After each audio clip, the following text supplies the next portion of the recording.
ICQ Podcast, episode 389, UK Hamfest, part 2.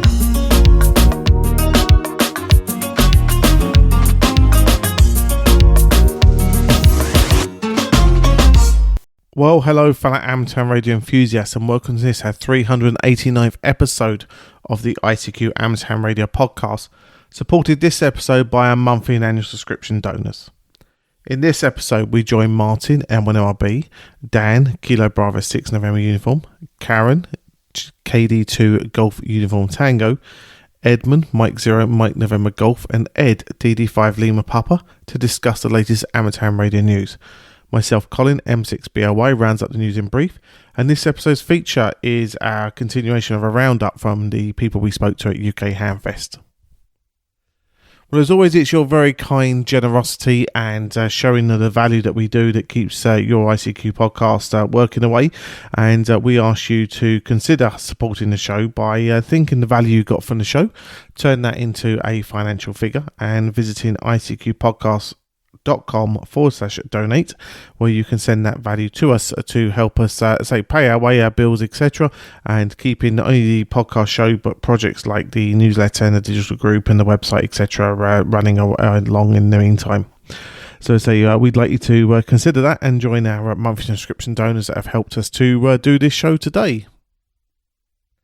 Right, well, now we're going to join Martin, Dan, Caryn, Edmund and Ed to discuss and generate thoughts on the latest amateur radio news, including how a club helps law enforcement, along with news on the RSGB's construction competition. As always, hope you enjoy. Well, hi guys, welcome to episode 389 of ICQ Podcast and tonight's news roundtable for that episode. Tonight, I'm joined by Mr. Dan Romanchik KB6NU. Hi, Dan. Hey, Martin. How's it going? I'm failing miserably most of the time, Dan, but as you've just heard, I got the podcast number wrong and all those sort of things. But that's me. Yeah. Also, on your side of the pond, we have Caryn Eve Murray KD2GUT. Got your call sign right this time, Caryn. Good to be here, Martin. Looking forward to it. Yeah, great to have you. Back to the UK, Mr. Edmund Spicer, M0MMG. Hi, Edmund. Hello, Martin. Hello, everybody. And first time we've been together since Newark, so that's good. And last but not least, over there in Germany, Mr. Ed Durrant, DD5LP. Good evening, Martin and the others. Yeah, good to have you on board, mate. No problems. Right, news stories this time. I kind of like this, but when I worked out what it was, but I was getting a bit worried at first. It said ham radio club members assist law enforcement.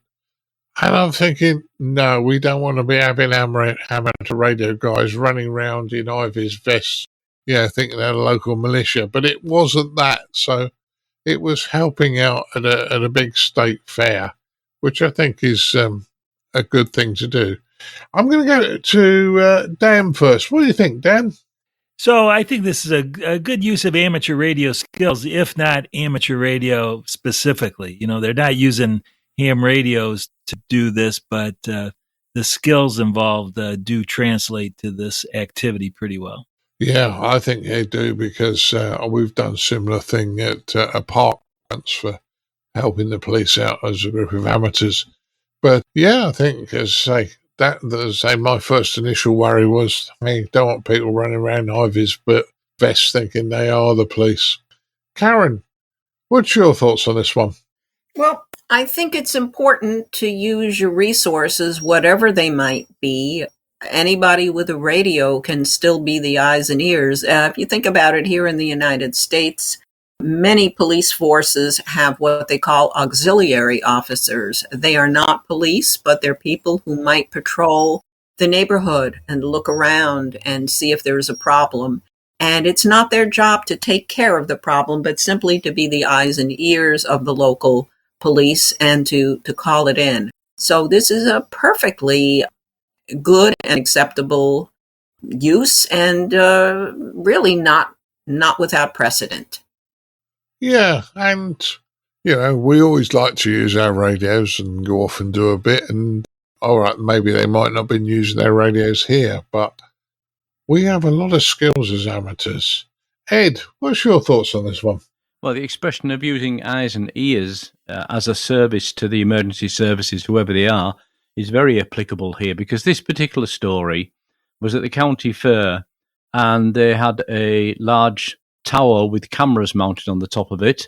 And the police needed somebody to watch all the videos and also pan and tilt the cameras and look around to see if there was anything untoward going on in the crowds, to which the local amateur radio club, with a little bit more training, did that, took on that role, and then if they did see something, they passed it over to the proper command centre of the police, who could then go and take care of the problems. So, you know, amateur radio volunteering to use your skills in either an event management like this or in an emergency, it's the volunteering part that I find the most important, and to do the role that best fits the need, so to speak. So the police force here needed literally eyes to scan around with the cameras, and the local radio club came up trumps. Yeah, certainly. I mean, you are dead right. We do tend to volunteer and do all sorts of things. I know Chris Howard was volunteering for a walk, a 50-mile walk, and operating a checkpoint. A couple of weeks ago, he did that. I mentioned it on the last podcast. So we do volunteer as amateurs into all sorts of things. Edmund, what's your thoughts? When I first heard about this story, I had visions of a van with a tall mast sticking out at the top of it with cameras affixed to that, a bit like the Cam Ham's vehicle Flossie, if any of you have ever seen that, but it's not actually like that at all. If you go to the Wayne County Amateur Radio Club homepage, they're called sign Whiskey 8 Whiskey Oscar Oscar W8 Woo. There is a link on the front page of their website to a cutting from the Worcester Weekly News, where there is a photograph of this device, and it's almost 10 metres up in the air, and it looks like a fairground ride.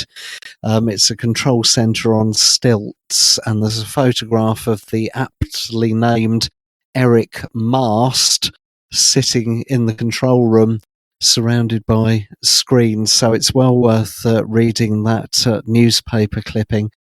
And one of the things they mention is that if you're at an event like that, and if there is an incident of some kind, mobile cell phone communications can be unreliable. And I can vouch for that from personal experience, having been at the Shoreham Air Show disaster in 2015, when it was impossible to make a call using your mobile phone, not because the mast had been physically damaged in the plane crash, nor because the powers that be had deliberately taken it out of service for the general public, but simply because it was overwhelmed with practically everybody on site trying to make phone calls all at the same time. So as radio amateurs, if you go to an event like that, it is well worth taking a handheld with you. An amateur handheld if your family and friends are licensed, or a PMR 446 handheld if they're not, family radio service being the equivalent in the US and Canada. Because on that fateful day in 2015, the message got through to my loved ones that I hadn't been injured in that plane crash, not by mobile phone, but by license-free PMR 446. That got through where mobile phone calls didn't. So good advice there in the newspaper article, I think. Back to you, Martin. Yeah, good advice, Ed. Good advice. And as I say, it's using our skills and a lot of other bits and pieces, and you covered there, Edmund. Okay, move to our next news story. I kind of like this one. The RSGB construction competition. So what's big about having a construction competition? Well, this one's going to be done online. So what that means is people from all around the world can actually have a go at this. It's not going to be limited to turn up on the day with your device. So I quite like it. Ed, what's your thoughts? Yeah, just point out it's for RSGB members, of course, but since there is actually a vast number of RSGB members that don't live in the UK, myself included, yeah, great. This is opening doors to have the possibility of people entering the contest and presenting their project to the judging committee via internet video. And I guess the awards will be given out that way as well. So, yeah, good on them. A lot of organisations in amateur radio, because of COVID, have realised what they can do in expanding their audience or expanding their membership by using video over the internet. And this is just the latest application of that by the RSGB. And, yeah, good luck to them. Yeah, as I say, I like it as well, Ed. Edmund, what's your thoughts? Well, as Ed has already pointed out, to take part in this, you do have to be a member of the RSGB, but you don't have to be physically located in Great Britain, which considerably widens the scope of people who can take part. And whilst construction always makes me think of physically building something, like an antenna, for example, there is a category where you can construct a piece of software. So it's quite wide in scope in that sense as well. The categories are beginners, construction excellence, innovation, and software. There are special recognition categories available to radio amateurs who are under the age of 24 and those who have gained their foundation license in recent times. And if you fancy having a go at this, the deadline for the RSGB to receive your entry is the 1st of March 2023. So several months between now and then to decide what it is that you want to do.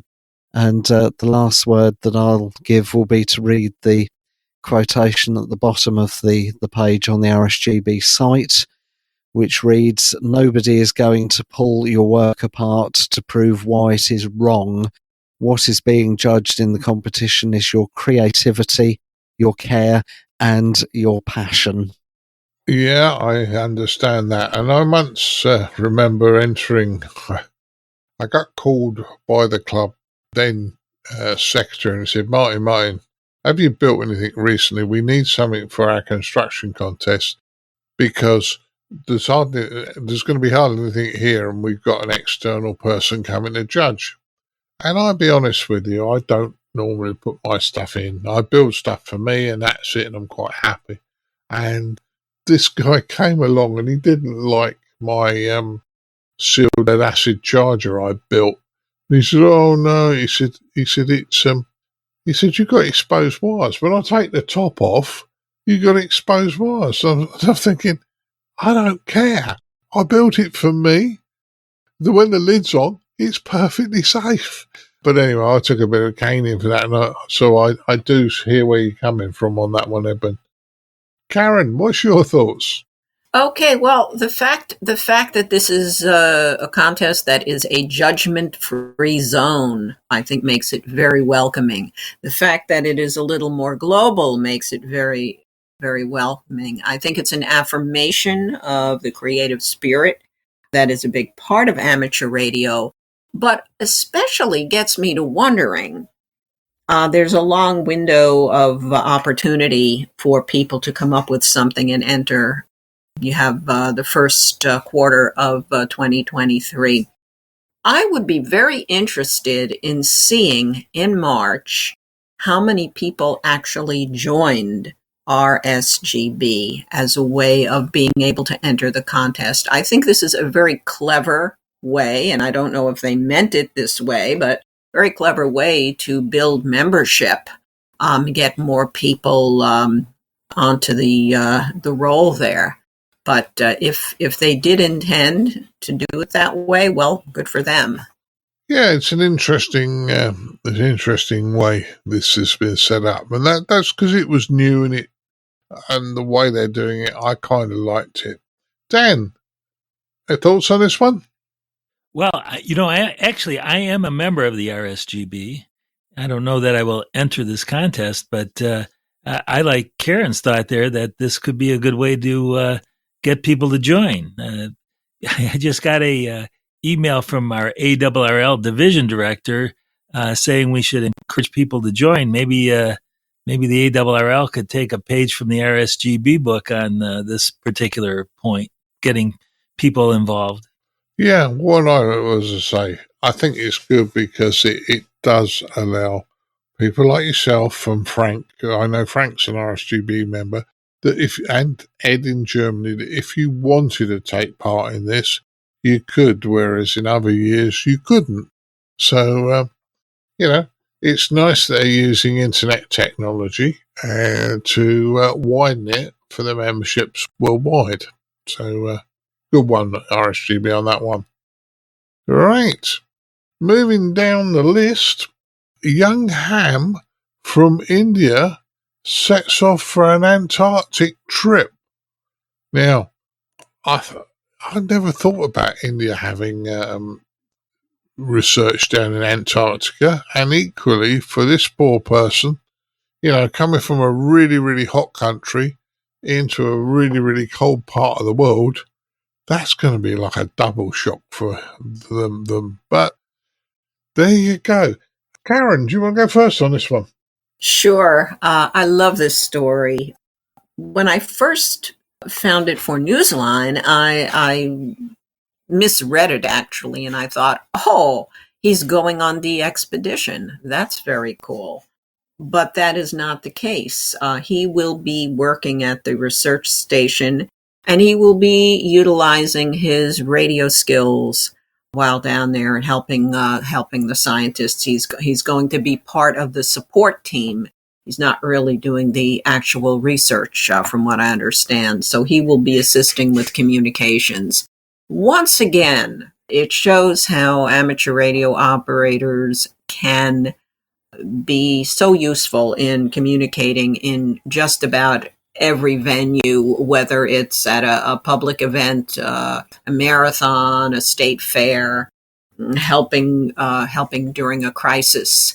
And in this case, in a corner of the world not many people go to assist in scientific research. There seems to be no limit to the to the way our skills can be put to use.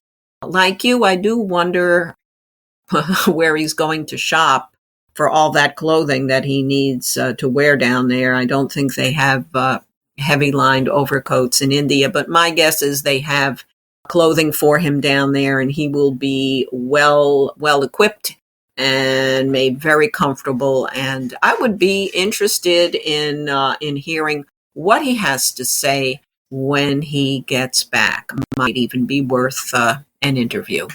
Certainly would be. Well, as I say, there's a lot of research goes down there.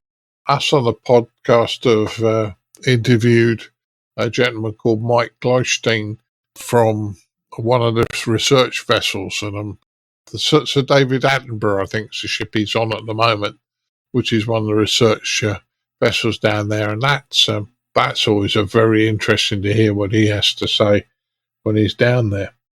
Edmund, what's your thoughts? The Sir David Attenborough, the ship that should have been known as Boaty McBoatface, if I recall correctly, but they changed it at the last minute, didn't they, despite the public vote. Well, this is very, very cool. I would hope that, no pun intended, having said that, I hope that it will be very electrically quiet there and that the research stations won't kick out too much noise.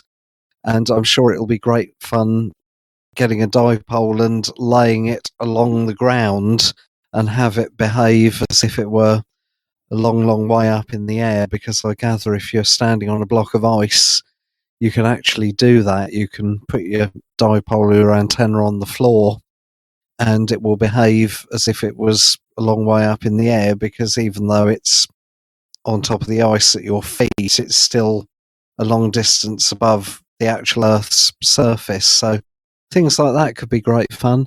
I know that some HF signals can be severely attenuated if they go over the poles.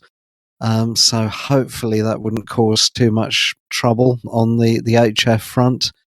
But this is a wonderful story. I do feel sorry for this young gentleman, in the sense that it will be a big shock to the system temperature-wise. I mean, down here on the south coast of England, if I was going to go down to that part of the world, I don't think I would be looking forward to the drop in temperature. But if I were based in India, that would just make it the drop in temperature even bigger, I guess. So I don't envy him in that sense, but I'm sure this will be great fun and very interesting amateur radio wise. And I echo what's already been said, that if we could possibly get this young man to talk to us on the ICQ podcast, that is an interview that I would be very interested in hearing, Martin. Yeah, well, we'll have to see what we can do, Edmund, on that one. No problems at all. Dan, what's your thoughts? Well, I hadn't thought about that bit about putting the dipole on the ice. I actually kind of love that idea. Well, my thoughts sort of echoed the other two here. And I would just add that I recently had email contact with a woman who was part of the U.S. Scientific research team, or one of the scientific research teams. And she was using my study guide to study for the general class test. And she was planning to take it online. We can do these online tests. And I told her, I said, we should try and arrange a schedule once you get your general class license.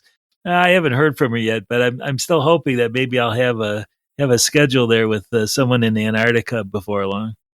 Well, that's good news on your book as well, on your study guide, Dan. So, that goes around the world, doesn't it? But yeah. Ed, what's your thoughts on this one? Yeah, I think something that we possibly, or certainly when I first read this story, I thought about. I think of research stations in Antarctica as being small groups of people. Yeah, maybe not in a tent, but in a building there, and limited facilities. Some of these research stations down there are large villages or small towns, and therefore they need the service personnel to keep everything running. I know the Australian ones, they've even got cinemas and everything you could think of in a small town or a large village. And so, yes, they're there for scientific research, plus obviously government monitoring of goodness knows what, but no weapons are allowed down there officially, etc. But that there are all obviously monitoring stations down there for all kinds of things. There's also research for the atmospheric, the ionosphere, and etc. down there as well. That's of interest, obviously, to us amateurs. So it's a real proper town that most of these, at least the larger research centres are. And, they drive around in whatever vehicles and all the rest of it. So we shouldn't think of it as being such a small thing. And as for laying an antenna on the ground, there is, of course, the loop on the ground antennas that some people use around Europe, and they just go straight on the ground. Big advantage is they're very low noise.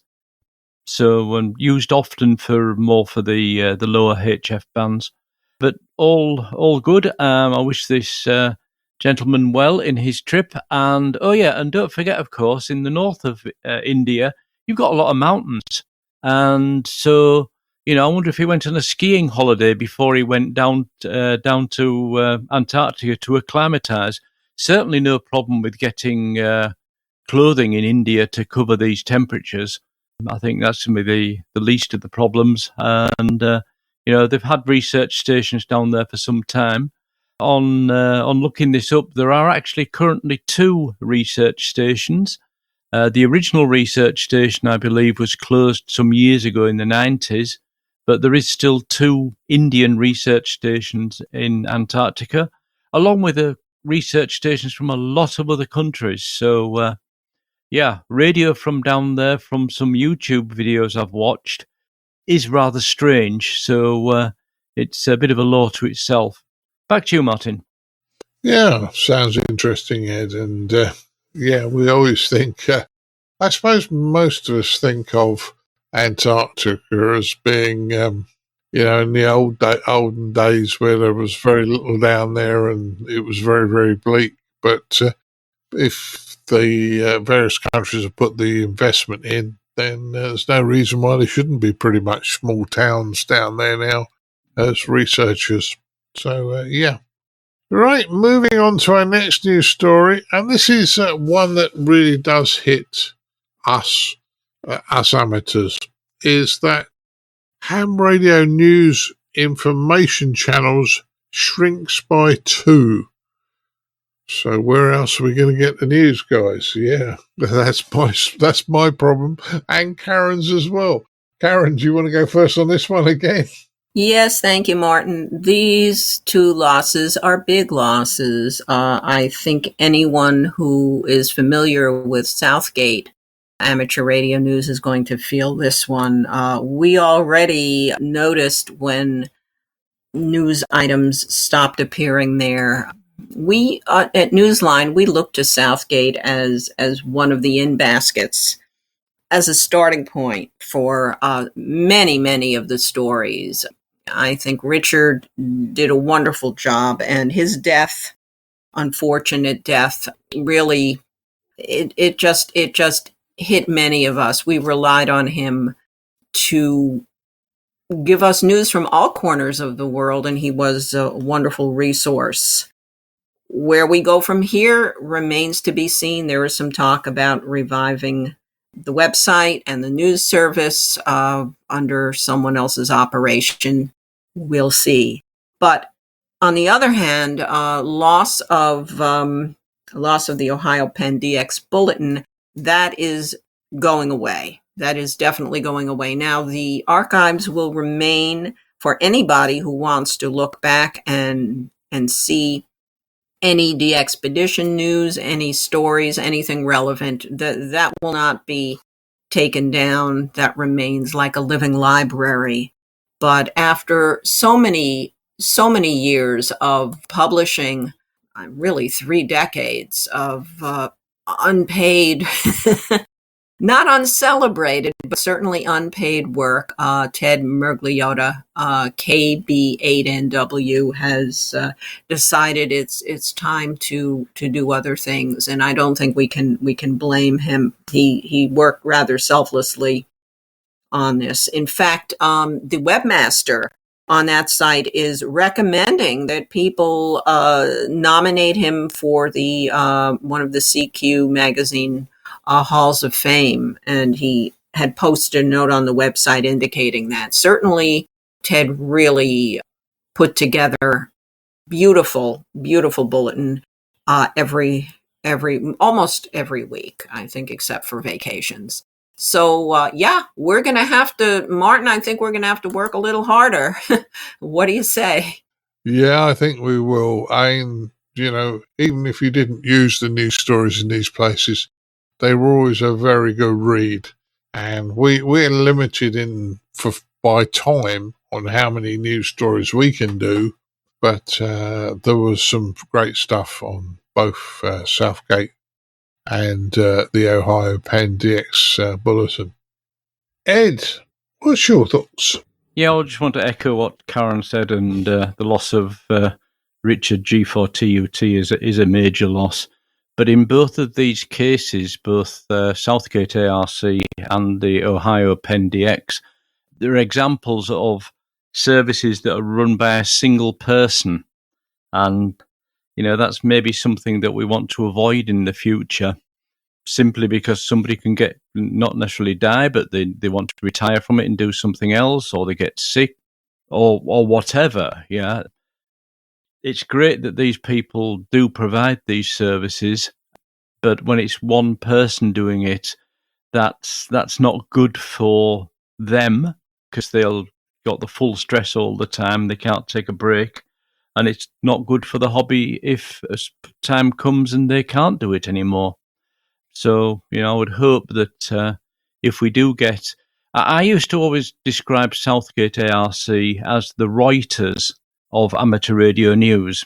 So a distributor who would distribute everything as long as it was legal and not political, etc. In a similar way to writers distributing to lots of the press outlets, Southgate ARC News used to collect and distribute news items that were used by many, many podcasts and news broadcasts from national radio clubs. So, yeah, I just hope in the future, if it can be arranged that Southgate ARC comes back again, that it's maybe a club that runs it, or a team of people, a group of people, rather than just one person. Over to you, Martin. Yeah, I agree with you, Ed. And that's one of the things. We see lots of podcasts come and go. There's a lot of work in a lot of the things we do that people just don't realise in the background. One of the reasons I think we've managed as many years as we have is twofold. Is if I don't turn up for a recording session, yes, the guys could do it, but I'd be letting them down. So even sometimes I think, oh, do I really want to do this tonight? And then you go, no, I really want to do this tonight because A, they're my friends, and B, we have fun doing it. So I think that's how you get longevity. If you are a person on your own, I think that's what causes a lot of the problems for you. Edmund, what's your thoughts? Yeah, no one's indispensable, are they, until they're not there anymore. Very, very sad news on both counts. I must confess I've never read or listened to or had any involvement with the Ohio Penn DX? Is that the correct title? That's correct. Yeah. My knowledge of that, shamefully, is zero, but that's certainly not true for Southgate Amateur Radio News. There cannot be many days when I haven't looked at it, going back years and years and years, and I came to the conclusion a long time ago that it was a one-man band, because once or maybe twice a year a message would go up saying there will be no updates for the following week or 10 days because I'm going on holiday. And more recently, I gather Richard G4TUT had been in hospital once, definitely, if not twice. And when a new update appeared, there was always a very apologetic sounding message saying, I'm so sorry that there haven't been any updates for the last however long it is because I was in hospital. And I looked at those messages and I thought to myself, oh, for goodness sake, given the service that you have given freely to the amateur radio community for so long, nobody would begrudge you having a day or several days without updating that web page for any reason, let alone for anything as serious and beyond your control as being in hospital. So I didn't know him personally. I never worked him or met him, which will be one of my regrets, I think, in the amateur radio world. I have an awful lot of respect for him and his memory, regardless, because it was the Southgate Amateur Radio blog. It wasn't the G4TUT Daily Amateur Radio update. He didn't put himself across as being the big I am. He just quietly got on and did his thing month after month, year after year, and didn't brag about it. So for that reason, plus the huge number of hours that he must have put into this down the years, I mean, if you added up all the minutes and tens of minutes and hours that he dedicated to that website. I mean, the number it would come to would probably be eye-watering, I would think. So that dedication and that service, Richard G4TUT, thank you and God bless you. Yeah, kind words, Edmund, kind words. And interesting enough, the one that always got me, and this is not Southgate News, but Southgate in general, Southgate is in North London. I've never understood that one. Somebody will tell me why, I'm sure. Dan, did we leave you anything to say on this one? Pretty much not, except like Caryn and you, Martin. I also kind of relied on Southgate to tell me the news in the amateur radio world, so I could blog about it. So yeah, it's going to be hard to fill those shoes for sure. Like Edmund, I'd never read the Ohio Penn DX Bulletin, not being a DXer, but I'm sure that among the DX community, that's going to be a big loss as well. I will say one thing, at ARDC, we're kind of aware of this kind of thing being a possible problem in amateur radio. We have lots of other kinds of projects that are personally run projects, right? FL Digi, for example, it's mostly the work of one fellow, and if something should happen to him, W1HKJ, then who knows what would happen with that project. So we're thinking about how to approach that. We don't have any solid ideas yet, and if someone does, we'd like to hear from you. But we realize that this could be an issue in other areas as well, and we've got a little bit of money we can maybe put towards that to see that these kind of services continue. So that's my comment. Yeah, point taken, Dan, point taken. Well, interesting enough, and I'm going off at a right tangent here, the ICQ Podcast Digital Talk Group, there are 3 other people. This is not just me doing it. There are 3 other people in the disaster recovery team, including the person that's helped me. Although for disaster recovery, he will take a back seat. But it's not just one person that's done the ICQ's digital talk group team. So, you've got to think about what happens if one member isn't around as we go forward. Sorry, let's change the tone just a little bit. But here it says, got a problem? Ask a ham. Well, that sounds extremely civilized to me, but I'm going to say, Ed, you want to go first on this one? Yeah, okay. Yeah, this is a story coming out of India. And in India, you have a lot of festivals, Hindu religious festivals and other religions as well.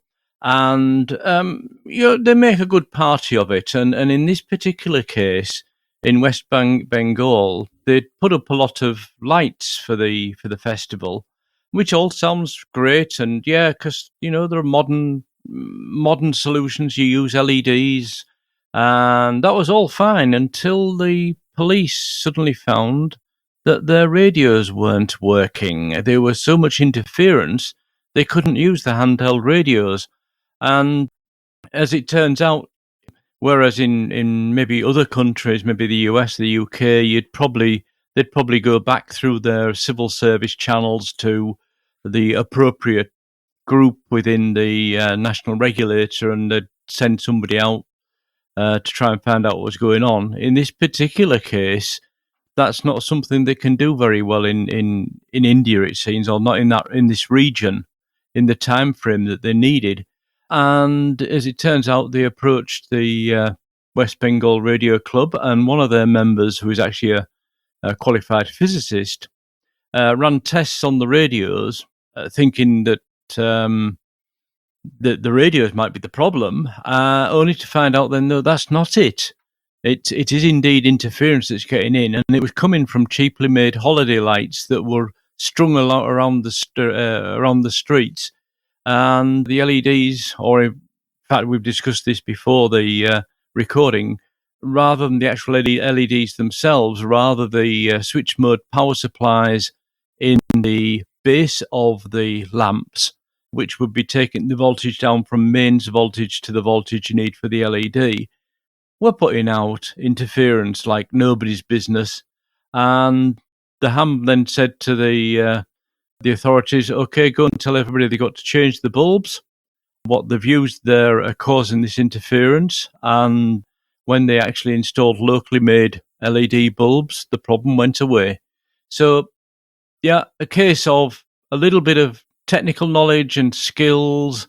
And this comes back to something that seems to happen quite well in West Bengal or in India in general, is that the authorities do have a great respect for the skills of the radio hams. And, you know, it's always good to help the authorities.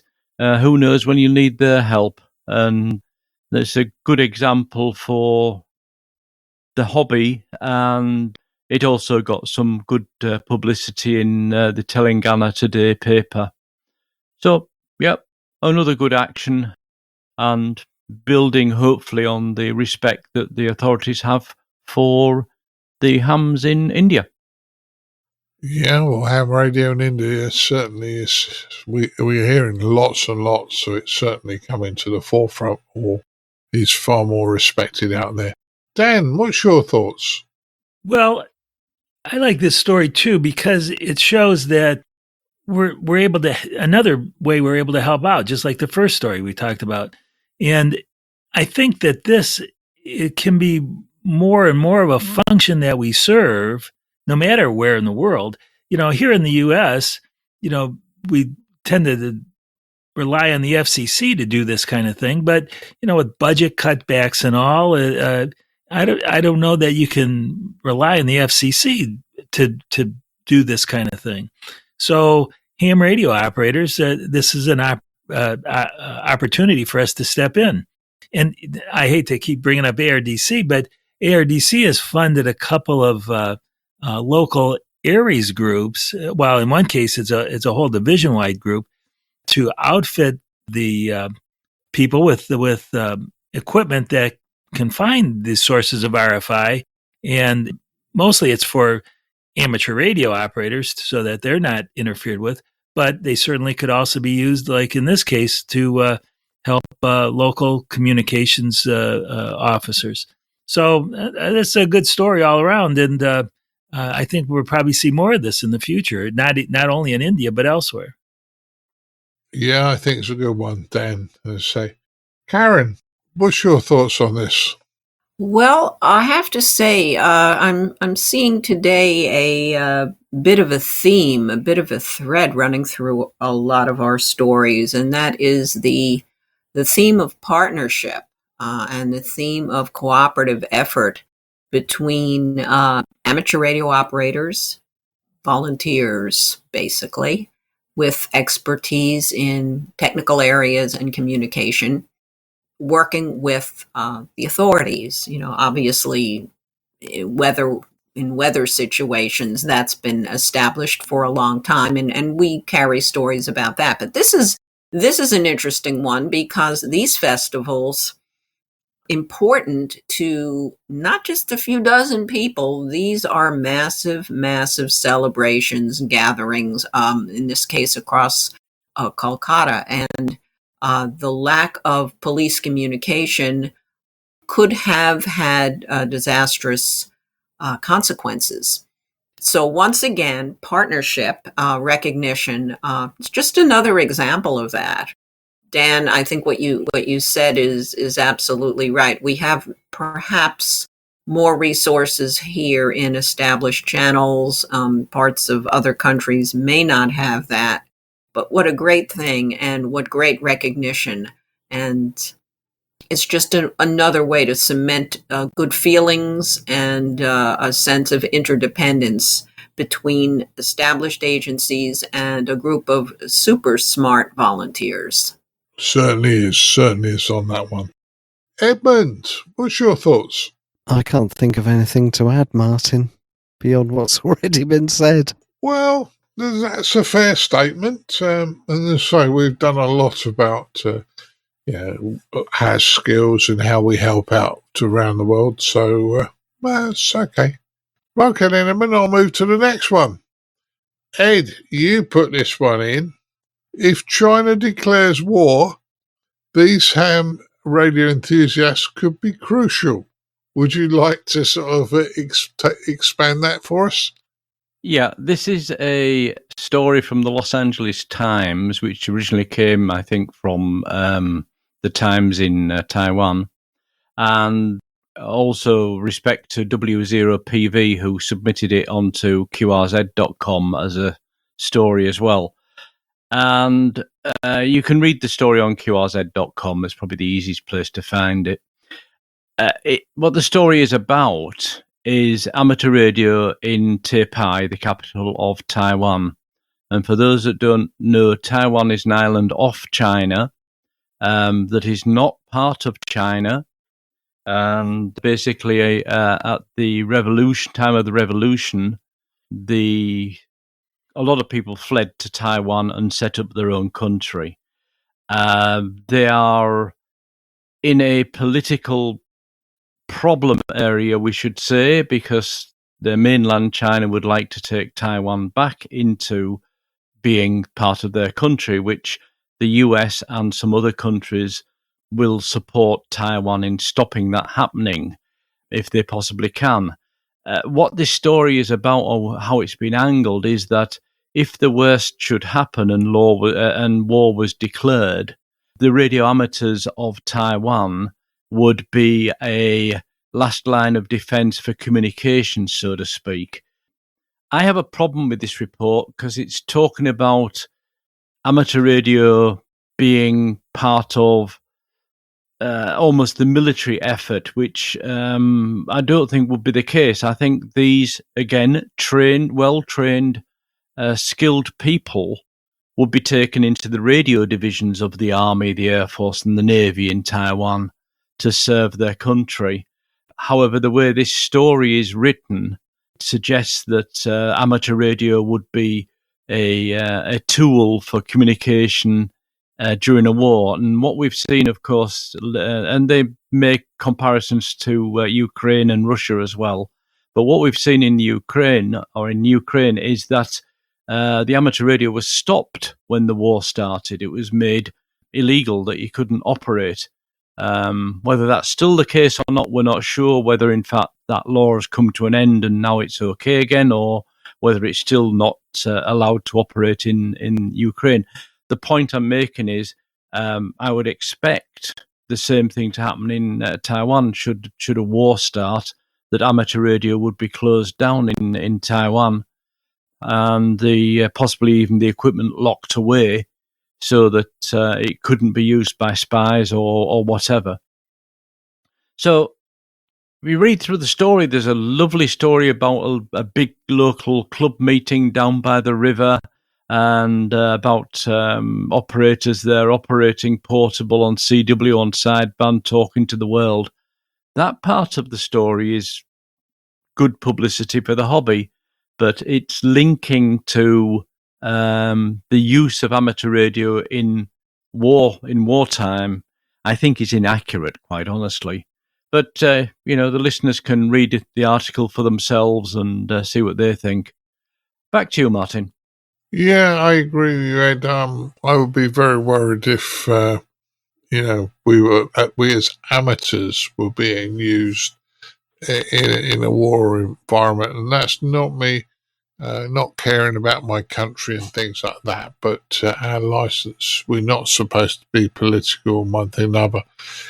And like you said, I'm sure we'd be seconded into some form of communications division of the military if we were ever required. Edmund, what's your thoughts? Very similar to Ed's, leaving aside the consideration as to whether a declaration of war is political or something that transcends politics. As Ed said, if we were drafted into the Royal Signals in the UK or the equivalent abroad, and even if we were using skills that we had acquired and perfected through amateur radio. Even then, I would not expect us to be transmitting on amateur radio frequencies, and I certainly wouldn't be giving my call sign if we were, for example, if we were transmitting on the 70 centimetre band as the primary user, the Ministry of Defence, rather than the secondary user. Yeah, I think you might give your call sign away a few times, though, in fairness. I mean, it's ingrained. It's like muscle management. It's like we do this all the time by issuing our call sign. I sometimes do it when I'm on the phone because I'm in that mode. But hey, that's me going off at a tangent. Caryn, Not just you, Martin. Not just you, Martin. If you listen to any special event station on the air for long enough, sooner or later, somebody operating the station will give their own call sign or start to give their own call sign before they realise their mistake halfway through. So it's only natural, Martin. Yeah. Caryn, what's your thought? I had an opportunity to see this story in time to get it into a previous newscast. And I read it, and I enjoyed reading it more for what everyone else has pointed out. The nice, feel-good story about hams there, enjoying the hobby, having their XYLs tell them, what do you mean you got another radio? Some things are just universal. And it felt good to be reading that. What troubled me about the story and what ultimately made me decide not to put it on Newsline is, first of all, it's speculative. And I don't think, at least in our newscast, we need to run a story about a what if, because a what if may not come to pass. And I don't think we should be presenting that as news. But the other thing that troubled me is exactly what everyone else has touched on, which is, would you really want to, in essence, militarize amateur radio, which is basically what might happen? Now, I know during World War II here in the States, there was an amateur radio blackout. I wasn't there, but I read about it. And that basically meant no amateur radio activity, leave the frequencies open. But that's not what this story is saying. I would hope that this is not a precursor to militarizing hams. That would not be in my opinion, the right way to use licensed volunteers. But again, it was just the speculative nature of a perfectly good story that sort of made a left turn into territory that made me feel uncomfortable. It remains to be seen, of course, what happens. And when it finally happens, I think then it will be news. But up until that point, it's really all guesswork. Back to you, Martin. Yeah, as I say, it's an interesting story, as you say. I know in the UK, World War II, amateur radio was shut down, and a lot of the amateur radio people became listening stations. Those that weren't actually called up, or if you're a bit too young or a bit too old, you became a listening station, and you were listening, you were given certain parts of the band to listen to. But that was because you were seconded into the military effectively. So there you go. Dan, have we left you much to say on this one? Oh, you've left me plenty to say. I'm going to be the odd man out here.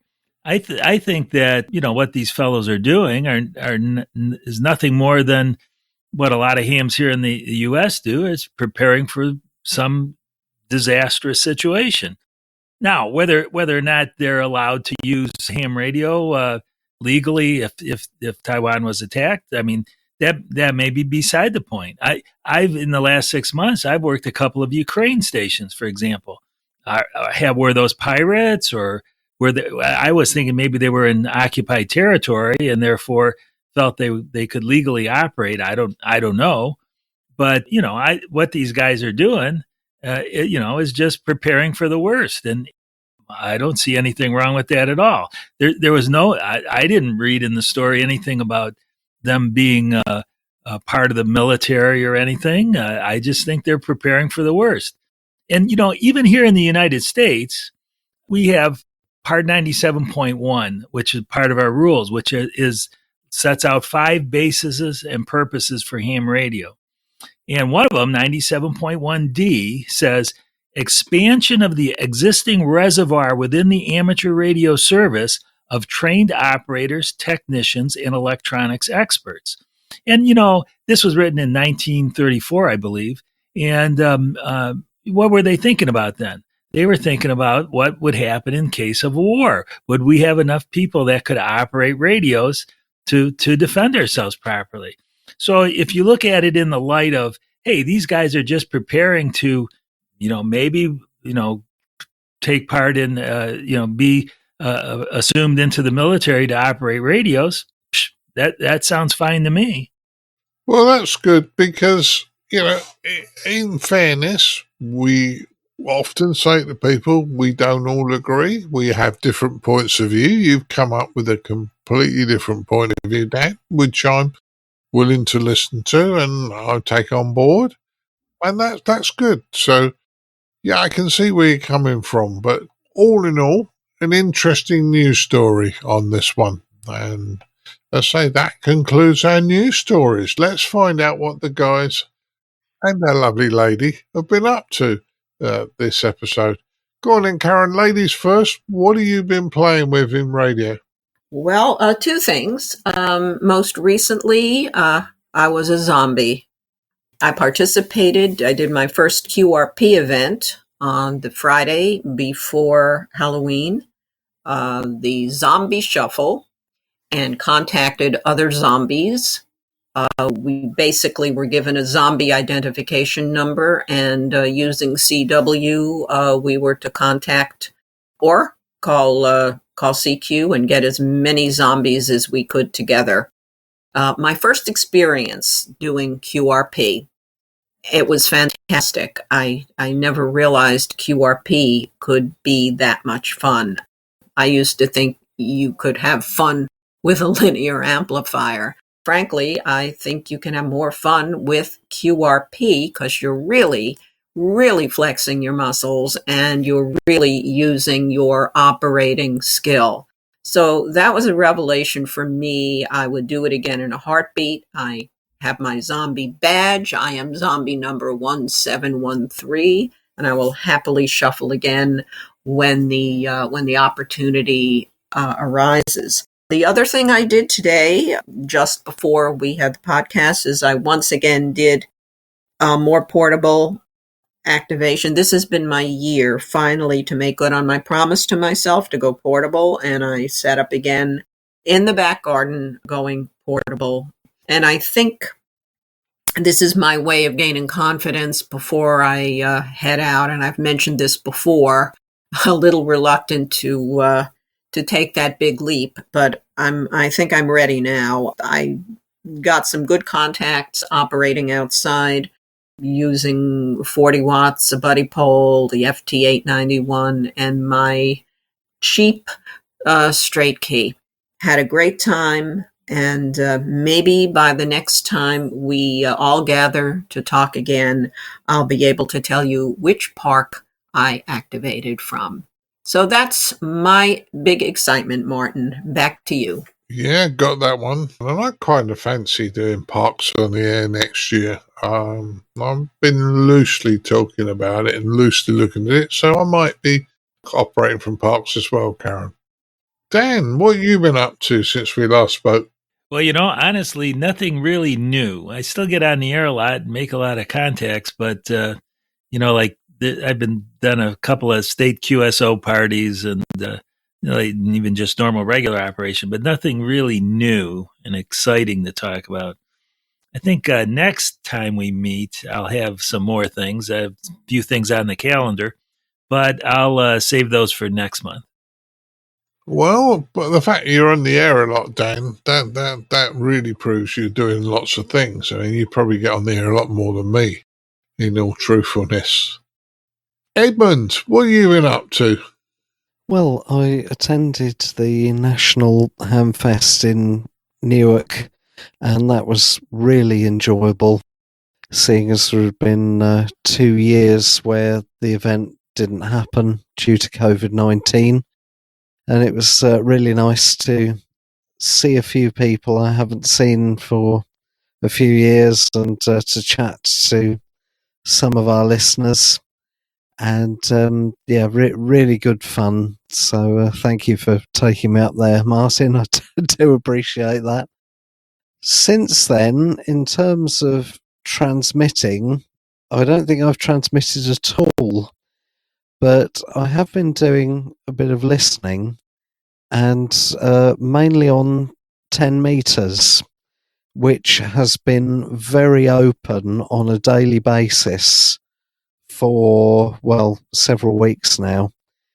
I've when I work from home, when I have my lunch and during coffee breaks, I switch on my scanner, my Uniden Bearcat XLT125, which will receive FM and AM, but not SSB and CW. And the number of signals I've been receiving on the 10 meter band has been amazing. The New York repeater in the Catskill Mountains, Kilo Quebec 2 Hotel, that has been coming in very strongly on a daily basis on 29.620. The maximum usable frequency was up to 43 megahertz, I think it was, on the 1st of November, or around about there, which is why we need worldwide allocation at 8 meters, folks, incidentally. So to get it that high relatively early in solar cycle 25 is really, really encouraging for the years ahead. And if you are only listening and not worried about transmitting as well, don't worry too much if you don't have a dedicated antenna for the band that you're listening on. 10 meters, as I say, I've been listening to. In my attic, I have 3 antennas at the moment. One of them is a vertical dipole for the 4 meter band, 70 megahertz. I've got a 2 meter, 70 centimeter collinear, which is vertical, obviously. And the third antenna is a vertically polarized small beam for 70 centimeters, 430 megahertz, pointing eastwards towards mainland Europe. Of those 3 antennas, which one do you think receives 10 meters the best? Any idea, anybody? Well, I know the answer because you told me, so I'm not going to spoil it. Okay. The coax feed to any one of them. That's an interesting answer. I was referring to the actual antenna at the end of the coax. They're all fed by 10 meters of RG213, by the way. Yeah, probably irrelevant, but you're going to tell us anyway. As in, it's only a capacity hat on the end of the coax anyway, whichever one it was.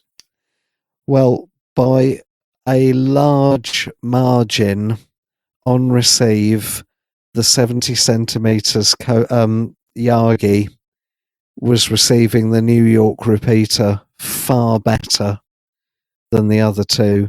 And I was thinking, perhaps with my overly simplistic mind, that the 4 meter vertical dipole would do the best because it's by far the closest in wavelength terms to the frequency in question.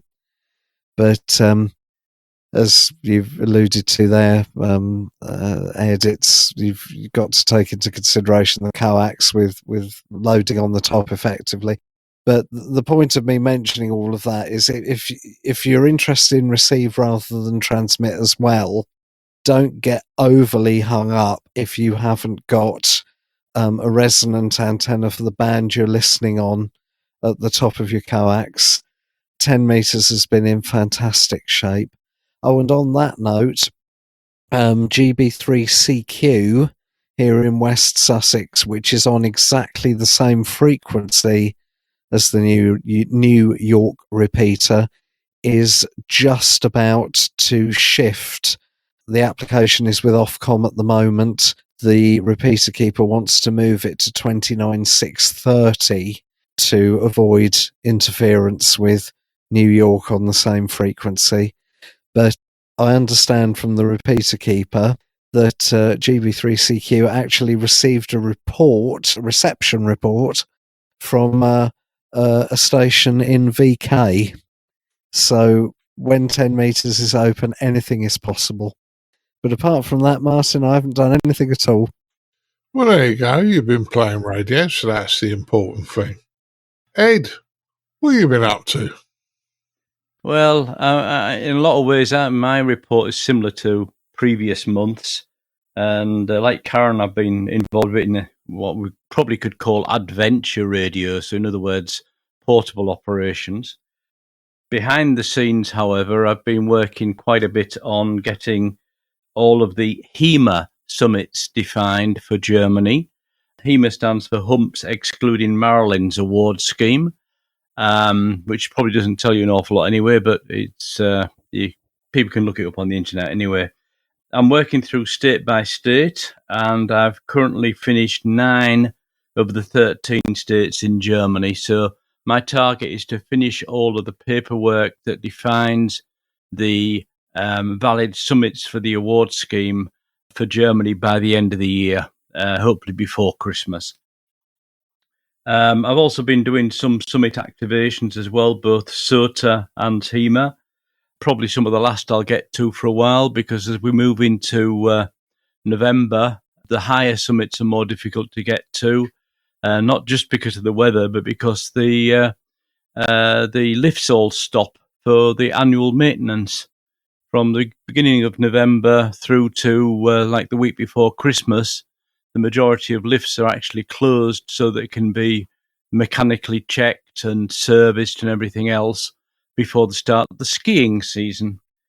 But talking of November and December, etc., December is the 100-year anniversary of the first Atlantic tests from the RSGB from the UK side. And funnily enough, this coming Saturday, coming back to the summits on the SOTA, there's also a transatlantic test of sorts. A summit-to-summit activity day will have happened the day before this podcast was released. So perhaps next time I'm on, I'll tell you how well I got on in that. But it should be a bit of fun anyway with the band conditions the way they are at the moment. I would not be surprised to be seeing people on summits in Europe and the UK making contacts into the US and Canada on 10 meters, on sideband, on low power, on small antennas. The way the bands are open at the moment, if it stays that way, it's going to be fun. And yeah, linked into this as well is I'm still trying to get my ultra small portable setup, my pedestrian portable setup going, using the new G106 radio. So that's an ongoing project. At the moment, the antenna I was going to use, the Diamond RHM8B, has gone back into storage. It's just not up to the task, unfortunately. So I'm now going to start and look at some wire antennas. And so I can get out easier with lighter equipment, because as we get more and more snow and ice and everything else, the less I have to carry in my backpack, the better. Back to you, Martin. What have you been doing since last time? Well, that all sounds interesting, what you've been doing, and as all of the guys have been doing. Well, I haven't done a tremendous amount. I've got a few things on my list here, and like everything, we've been working on projects and doing the things we do. I can announce, because I plastered it all over the internet, but the ICQ digital talk group project that we have of bringing all the radios together is live and working on our new system with literally no downtime in the middle, or very little in the middle.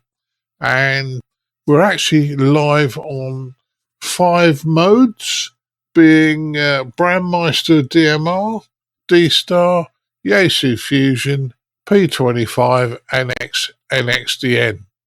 So that's where we are on that one. She's up and running. I would suggest at the moment we're not the busiest talk group, but if you find somebody there and you want to chat, just chat away. At the moment, there's somewhere between 10 and 20 people a day join the talk group and have a little natural put calls through. In fact, we had a ZL come up on the talk group just as we started to talk, record this podcast. So it is worldwide as well. So, just because if you don't hear anybody, it may be worth you putting a call through because somebody the other side of the world may come back to you. So there you go. We've had a little bit of a problem with the repeater in South London, GB3XP. At the moment, she's running on our backup repeater, which is analog only, and I've got to do a bit of maintenance on the repeater before we put it back up on the hospital roof. Chris and I were playing with hotspots the other night up at the club. He was showing me his open spot, which looks very, very interesting device, and I was showing him an DVM duplex operation. And the DVM duplex hotspots are effectively a repeater, and in DMR mode, you've got the both time slots available to you. Hoping that Colin's going to put it up on the website for you to see, but Simon, VA3SII, who I talk to often on the talk group, he produced a video based on one of the things that I talked about in the tips from the shack about using insulating tape to hold a screw onto a screwdriver. And he said, well, he had a slight variation on what I said, which is the way he does it. And he made a small video, so I'm hoping Colin's going to put that up. And last but not least, for those who might be badgering me soon to do another 12-hour digital talk group session, yes, I'd like to do one.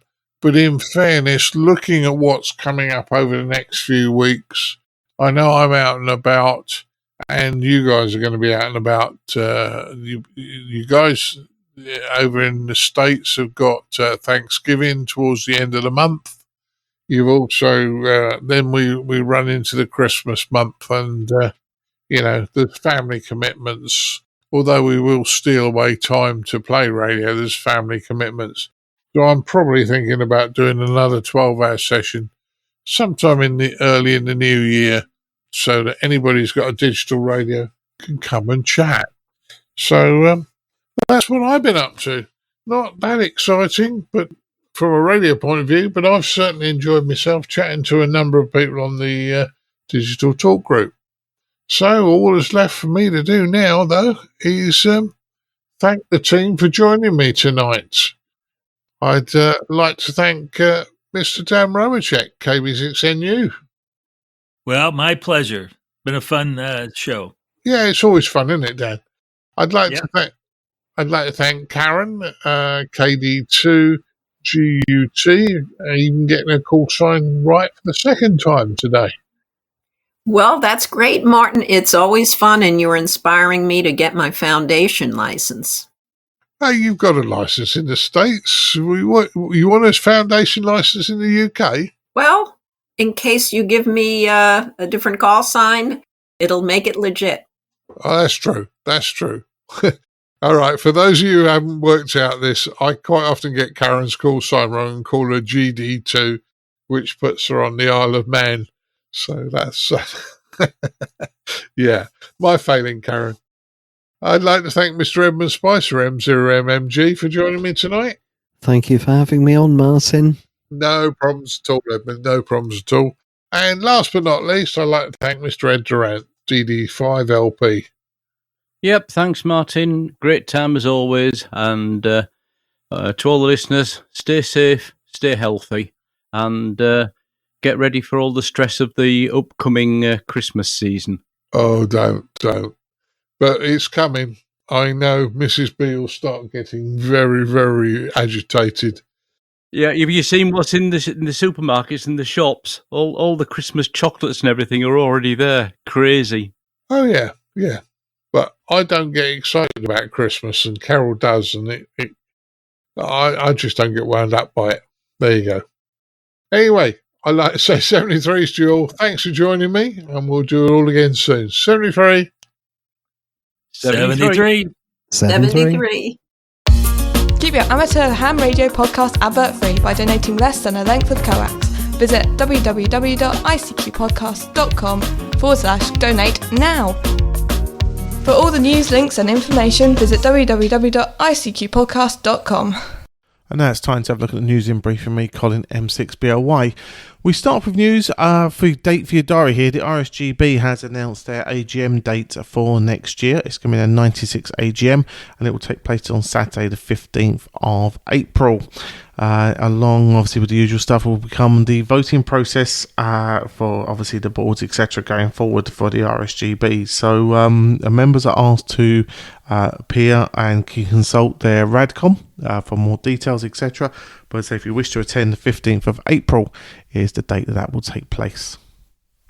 Continuing on with UK RSGB news, a Morse test coordinator has been appointed. It's Eric Arkinstall, Mike 0 Kilo Zulu Bravo, and he's mainly going to be tasked with two roles, and it's going to be contacting approved Morse assessors around the country and basically connecting them with candidates wanting to take the test, and then also validating and emailing the certificate of competencies to the candidates after their successful completion of their Morse tests. Eric has been around the hobby for quite a while. He started off as an 11-year-old, getting into radio and building crystal sets from parts that were freely available post-war from wartime stocks, etc. So it's great to get Eric on board, and he'll be coupling this with his weekly air Morse on the Air code events that he does at the moment. So congratulations, Eric, and say wish you all the best in your new role. Finish off with news here of a piece of software. FoxTelem version 1.12 has been released. This is going to be very important because if you want to decode MESAT 1, which has an AMSAT linear transponder module, you'll need this new version of the software to do that there. So it's freely available. We'll put the links to icqpodcast.com or where to download this piece of software. But the new version, also includes several bug fixes and enhancements, along with giving you the opportunity for MESAT 1 as well. Well worthwhile downloading that if you're a person that's certainly interested in your satellites. Right, well, now we're going to head over to our features episode as we continue our roundup for UK Hamfest and with the remainder of our interviews from that show. As always, hope you enjoy.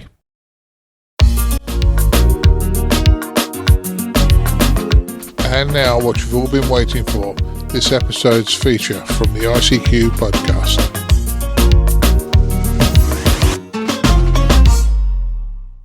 Well, hi guys. I've just met up with an old friend of ours, Graham from BHI.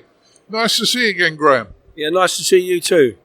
And, it's been a long time. I know you went to Freaks rather than Dayton this year, and lightweights like myself didn't make it, but the COVID thing must have hit you bad over the last 2 years.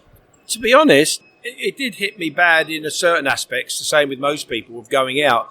But amateur radio-wise, our sales have been really steady. And I think that's because people have been at home, coming out of doing more with their hobby because they're at home more. And basically, more noise problems means more noise-cancelling products to sell. So all I can say is our sales have been pretty good for the last couple of years, even up on last year, this year. So, I can only put it down to that people are at home more playing their hobby. Yeah. Well, as I said to you earlier, I bought a couple of products off you a little while ago, and your noise-cancelling speaker. And Mrs. B says it's the best thing in amateur radio because she says she doesn't have to listen to this noise all the time. So your products are good, and I will give you that. Oh, thanks for that. Yeah. I mean, we have a joke sometimes that maybe I should put advertising that, BHI noise-cancelling products saves marriages, but it does do what it says on the tin, thanks. Yeah, I was going to say, brilliant. Now, I know you got one or two new products this year. Some we might have already covered, but worth covering again. I know the boys talked you out in Friedrichshafen, but what's new for this year, Graham? Well, we did take to Friedrichshafen an amplified PCB module that you can retrofit it into a speaker, but we didn't have any stock, and I just thought I wanted to take it there. But we've now got it available for sale, and it's on the website, and it's new to the UK market for actual sale, and it's called the NEDSP 1962 KBD, and it's 5 to 7 watts audio, very simple to install. You've got you open up your Kenwood SP8, Yaesu SP8, take the lid off, and this module has a complete fitting kit, and all you're doing is breaking the wires between the input and the speaker cone, connecting to 12 volts via the pre-wired connector, and then you literally turn your passive speaker into an amplified DSP noise cancelling speaker. The circuit board has a bypass feature, so if you just want to use it as an extension speaker, you can. But if not, you turn it on and you've got the BHO noise cancelling working. So, yeah, that's available now, $139.95, but it's a really nice bit of kit. Yeah, well, I was being very impressed with the BHI speaker I've got, so if it works half as well as the one I've got, and I'm sure it does better than the one I've got, it's going to be a good product, I would say. Yeah, definitely. We've also got another version of the same. So for the amateur radio market, retrofit market, it's a complete pre-wired unit that has sort of minimal soldering, but there is a PCB version for more commercial applications, and that literally comes with a user manual that you can then connect wires and your own switches, fit it in anything really. So it's got commercial applications. Well, you just told me about you got a one that requires limited or no soldering. And having checked out some of the YouTube videos of people who quite clearly have no idea how to solder, that's probably a good market to do it that way. Yeah, definitely, And we've seen with our other smaller circuit boards that we've got commercial customers now from motorsport, picture car comms, from intercom systems. They're buying our modules and putting in their own design. Yeah, that sounds good. Well, as always, we always enjoy coming and chatting to you, and you're on your own today. So, as I say, we keep wandering by and seeing you, but you look to say you've had a good day today. Do you know what? Today at the Newark Hamfest, I was a bit sceptical, but it's been really good. I'm so pleased that people have come to support, the amateur radio fraternity, and I think hopefully we can continue and keep this rally going as long as we can, really. Yeah, I'd agree with you. It's been great fun, but there you go. Well, listen, it is coming up to close of play, and I'm going to say thank you very much for your time, Graham. Just quickly, and I know you've done this before a million times for me, the website so people can find you. Oh, yeah, it's www.bhi-ltd.com. That's it. You'll find everything on there. That's great news. Listen, Graham, thank you very, very much for your time, and we'll catch up with you another day. Whether it's across the pond or over the channel, the ICQ podcast is international. Herzlich willkommen in Deutschland. Good evening. 73 de España. By amateurs, for amateurs. Well, I'm very pleased to say that I'm joined by Judith, Golf 4 India Alpha Quebec. Welcome to the ICQ podcast. Thank you very much. And thank you for talking to us, because I know that you don't very often do this. So this is a world exclusive, I think, isn't it? So thank you so much for being there here at the National Hamfest.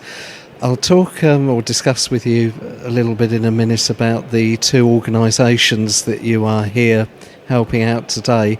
But I'll start with your good self, if that's all right. How did your adventure in amateur radio start? Yes. My husband is a retired policeman.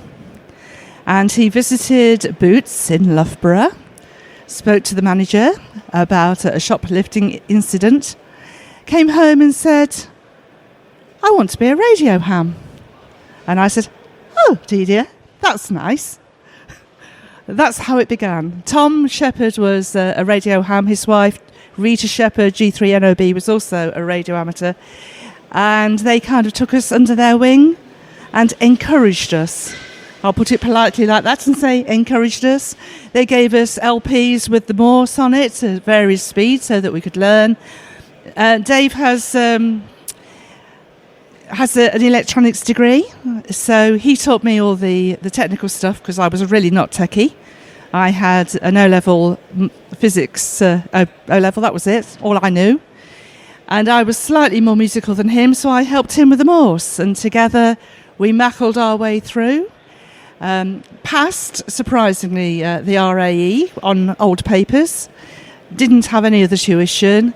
Went to Trusthorpe, took the Morse test, passed it, much to our amazement, and got consecutive call signs. So I'm G4IAQ, and he's G4IAR. And I didn't get G4IAQ on merit. I got it because I was the lady, and they were chivalrous. And given that call signs were issued consecutively, it's possible to work out roughly the vintage of a call sign. So late 70s, would that be? It would indeed. I got my call sign, I think, early April 1979, and got recruited for Bylara as it was just beginning at the end of April 1979. So I was very much a newbie. So from the word go, did you enjoy amateur radio, or did Dave, your husband, enthuse about it first of all and then it sort of spread to you later, as it were?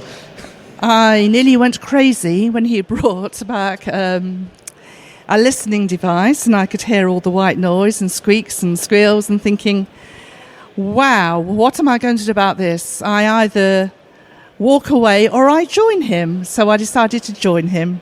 And that's how I got involved in the first place. I've met a lot of very nice people. We've made some wonderful friends. We've been on holiday with them. And it feels like a second home, the world of amateur radio now for me. Well, I'm so glad you're having such a good experience, and we're all very glad that both of you got involved back in 1979. You mentioned learning Morse briefly. I'm struggling with that at the moment, but I don't have a particular musical ear. You mentioned you do. Do you think that really helped you a lot? I think it helps to listen to the rhythm rather than trying to count the dots and dashes. I think if you listen to the rhythm, it's almost musical. It's like crotchets and minims or whatever. If you listen to the rhythm of it, and you listen to the rhythm of the sound, the rhythm of the particular letter or expression, it becomes a lot easier. And even the question mark, did he da did it almost sounds like a question mark. So I think that makes it easier. And we were basically sending passages of a sci-fi paperback to one another on a stylophone. Yeah, it was very, very Heath Robinson, but it worked. Do you use CW Morse code to any extent these days, or was it just a method for getting the Class A licence as it was? It was very much a method of getting a Class A licence as far as Dave was concerned, because he's not keen on Morse.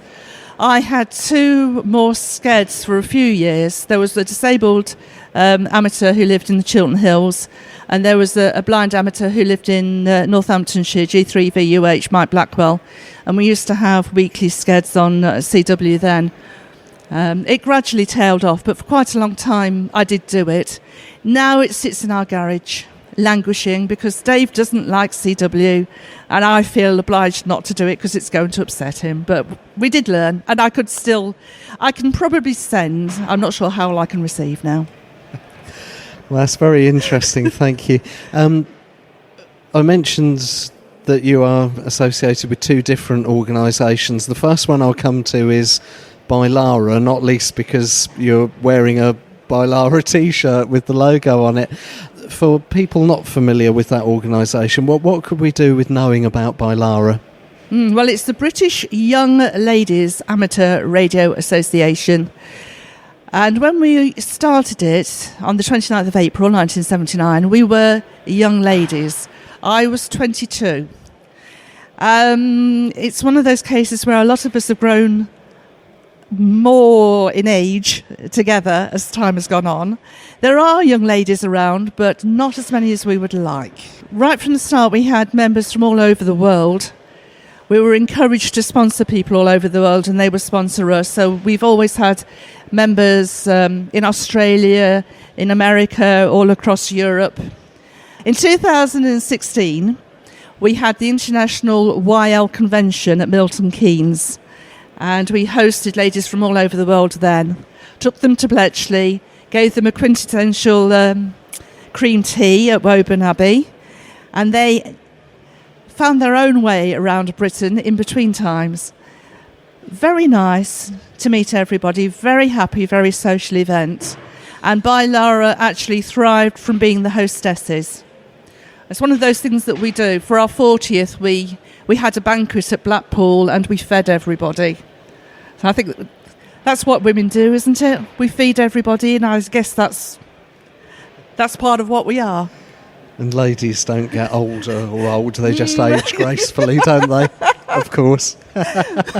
So, tuning round the HF band, certainly, I don't hear that many ladies, but I do remember some people telling me years ago, going back to CW again briefly, that there was a time in the past, if indeed not now, when it wasn't that unusual to hear ladies doing Morse code. Is that still the case? I think it is still the case, and certainly there was one particular lady that came over from Germany, certainly will only use CW. She doesn't like to use phone at all, she'll only use CW. In the 80s, when there was a big influx, we were the QSL managers for the G6+3 series, my husband and I, and there was a big influence then of people who are interested in CB. Nothing wrong with CB. And there was a lot of Morse happening then, for certain. I think it's tended to fade a little bit since it's not been required, but yes. And when we first started the YL nets, it was a case of the first half hour was for YLs only, and then the gentlemen were invited to join us. It was to give them a safe space to be, so that they didn't feel overwhelmed by everything else that was happening around them. There aren't many of us. We need to support one another. Well, indeed. So if there are any young ladies listening to this who would like to find out more about Bailara or possibly even join, what should they do?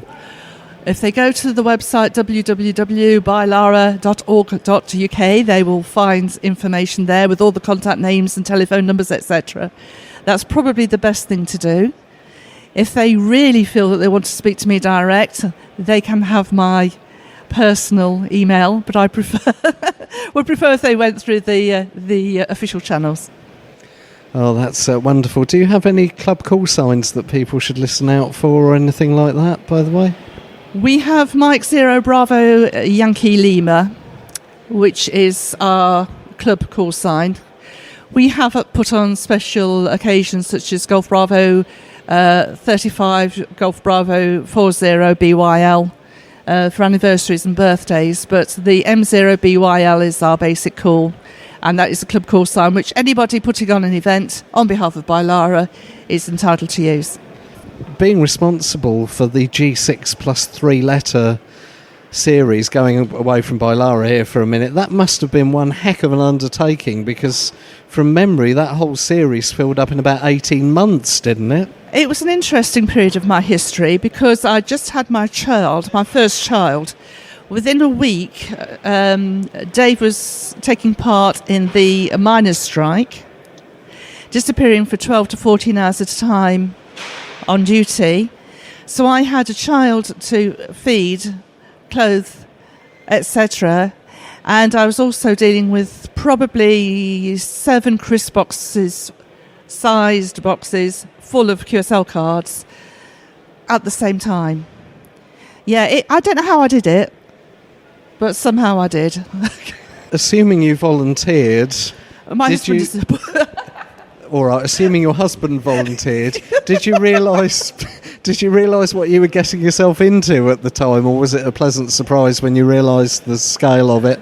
Absolutely not. He's very good at volunteering me for things. And are you equally good at volunteering him for things?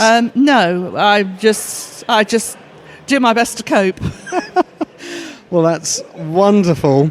And final question about Bailara. I know the world's been turned upside down in the last couple of years by COVID and all that sort of thing, but Solar Cycle 25 is on its way up. Band conditions, particularly on the higher HF bands, are getting better, so maybe this is a good time to make plans for the future. Is there anything at this stage that Bailara is going to do or thinking about doing in 2023 or beyond? Well, that's a very good question, because of course I'm also involved with Work Tour Britain, inevitably, because Dave is involved with Work Tour Britain, and we've had the Cycle 25 running as one of our awards with that. I'm very interested to see how 10 metres has picked up recently. And one of the things that we try to encourage the young ladies to do is to call CQYL on the 6th of every month on any frequency ending in 88. So that's something that we can all do to connect with the rest of the world. We certainly want to revive getting together again in person, because I think it does us so much good. I've noticed the last couple of weeks how everybody has enjoyed being able to speak to one another face to face again. Gathering for meals together, having photographs taken together, just actually enjoying each other's company, being able to hug one another.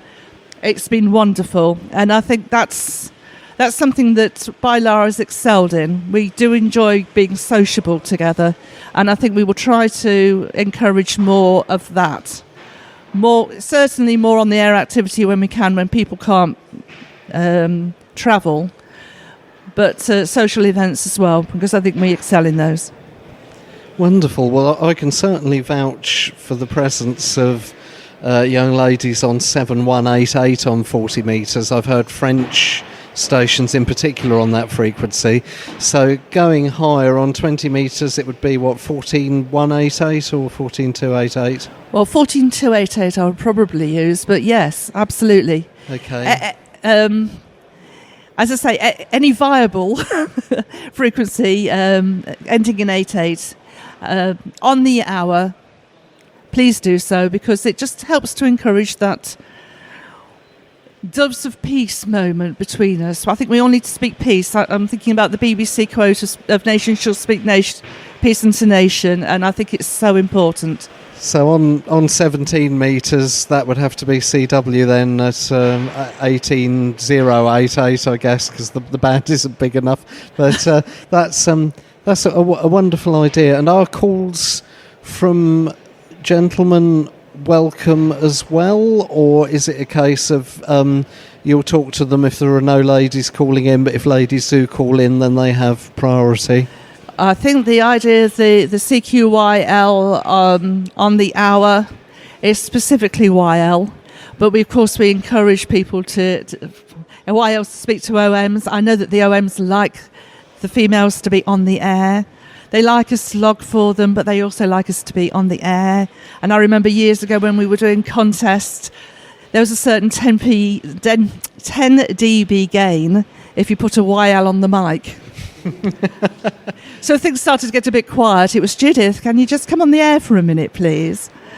So, yeah, absolutely. We would not discourage them from speaking to anybody. It's all about friendship.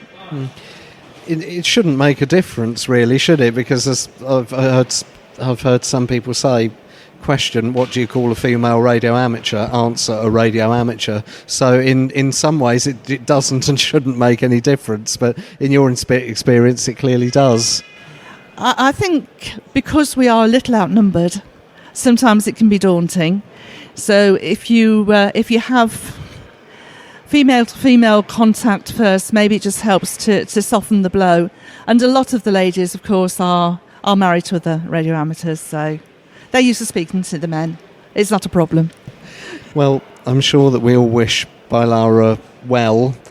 And you mentioned you've had a 40th anniversary, so I'm guessing you'll have a 50th one at some point in the not-too-distant future, perhaps? Well, the 40th, we were formed in 1979, so of course it was 2019 when we had the 40th. So it'll be a little while yet. Oh, so you're an actual founder member then? Yes, I was one of the founding members. Yes, for my sins, yes, I was. Ah, because I thought Bailara was already going. No. But you were recruited. No, it was an idea that was brewing because most countries had a YL organisation, and Britain was one of the very few that didn't. So people have been talking about it for a while. But as I say, I was licensed about 3 weeks before I was recruited in as the first treasurer for Bailara. I worked in a bank, so they thought, oh, you could be the treasurer. Ideal. Wonderful. Well, we all wish Bailara well, of course, and I'm sure we'll all listen out for you on the bands.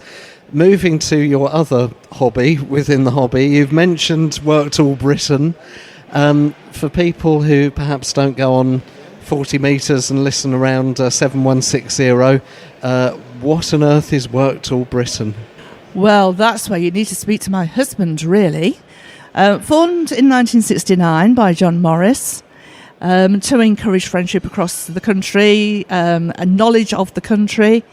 Based on the Ordnance Survey map, encourages mobile and portable activity in particular, which I applaud because I think it's very unhealthy to sit in a shack all day and not move, not get any exercise, no sunshine on you. So I absolutely applaud the idea of going out portable and seeing other things, going to other places. And yeah, we have a wide range of certificates and trophies based loosely around the Ordnance Survey. And at Christmas, we have an activity where we encourage people to come on and say a very Merry Christmas and a Happy New Year, which is certainly not competitive, but it's just trying to get some activity and friendship going. That was going to be my next question, because although it can be frantic on occasions if lots and lots of stations are trying to call in, it's not actually a contest, is it? It absolutely isn't. It's all about activity. It's all about friendship. It's not at all about competitiveness. Yes, stations can work the way up to a diamond trophy, double diamond trophies, all kinds of things. But that is, you're competing with yourself. You're not competing with other people. That's the whole purpose, is self-improvement, but not competitiveness and not any nastiness towards another station. So do you and Dave go out mobile, or are you primarily on the organisation behind the scenes side of things? Well, in the past, we've very much enjoyed going out mobile. We've activated a lot of areas. We've activated all the prefixes, and we've met a lot of very nice people along the way. 3 years ago, we became grandparents. Congratulations. Well, thank you very much. But it also seemed to coincide with a slowing down of the portable activity. So we may get back into it, but at the moment we're very much just keeping things going behind the scenes, making sure that the awards go out on time and that any queries that crop up are answered. So the membership is generally happy. It's what we want for everybody. Wonderful. And does Worked All Britain have anything in the planning stages for 2023? And I'm thinking first and foremost here of the coronation of King Charles on the 6th of May, given that Worked All Britain, I think, did have something running for Queen Elizabeth's Platinum Jubilee in 2022, didn't they? That's correct. I think we've taken a slightly different line to the RSGB in this. Yes, we did have the Queen's Platinum Jubilee Award. We've decided to continue with it in her honour, and we are planning a King Charles III award for next year. It will most certainly be happening. I can't tell you any further details. It will be probably loosely based around the number 3, but it's all in the planning stages. But there will definitely be something happening. We will be honouring that occasion. Oh, wonderful. And I mentioned 7160 on 40 metres. If somebody who's set up for HF, and I guess you can do Worked All Britain at VHF as well, possibly, but if somebody's on HF, where would be good places to listen? We have been active on HF probably more in the past than we are now. There are top band nets that run occasionally. It depends on the band conditions, you see, because band conditions are so variable, aren't they? 3760 on 80, 7160 on 40 metres, and other frequencies. Other frequencies are available, yes, just depending. Would it be fair to say that most traffic is in voice mode, or do people do Work Tool Britain activations using CW, FT8, that kind of thing? They do use FT8, they use the digital modes, and they do use phone. I don't hear an awful lot of CW nowadays, but certainly the digital modes and phone. Okay. Well, if somebody wants to find out more about Work Tool Britain, how would they go about that? www.worktoolbritain.co.uk. Yeah, just find us on the internet. Please don't phone home because we have so many phone calls at home. I don't want any more. But yes, there's an awful lot of information on there. There are tracker sheets that you can download. All the committee members are on there with all the contact details. All the certificates and the awards are on there. Everything that you could possibly want to know, they'll find on the web. Well, thank you very much for talking to us, Judith, and I'm in awe of your hard work and organisation, because that goes way beyond anything that I could manage. So thank you for your contribution to amateur radio and all you do for Bilara and Work Tool Britain as well. And before we say goodbye to you, is there anything else that you would like to tell us, any sneak previews about anything you've got planned, or just any general information you'd like to put out there? No, not really. I'd just like to say thank you to everybody that's gone to the effort of saying hello to us these last couple of weekends. It's been lovely to see everybody back together again. On a personal note, it's just a silly little thing, but it's our wedding anniversary and my birthday tomorrow, and to just be surprised with a nice birthday cake and singing happy birthday and bouquet of flowers and stuff. It's been absolutely lovely. We've made so many friends. We've been on holidays with them, so many friends within the amateur radio world that, I'm so pleased that everybody can get back together again, and I just hope it will continue and that we can manage to get a few more of the rallies up and running again next year. I think it would be good for us all. Absolutely, and it was heartening to see both the WAB and Bilara tables surrounded by so many visitors. I think you had a sheet where people could sign in, didn't you? And both of them look quite full. Indeed. Yeah, thank you very much. It's been lovely to speak to you. Well, likewise, and happy birthday and happy anniversary when it comes. Judith, Golf 4 India Alpha Quebec, thank you so much for talking to the ICQ podcast. Thank you, God bless. You too, bye-bye. The ICQ podcast. Getting it said for amateur radio. Well, guys, I'm at the National Hamfest still. I've come to Telonix, his stand. They make some terrific test equipment. I almost dribble every time I go past. But they got some interesting stuff, and I've managed to nail Doug down. So, hi, Doug. Hi, how you doing?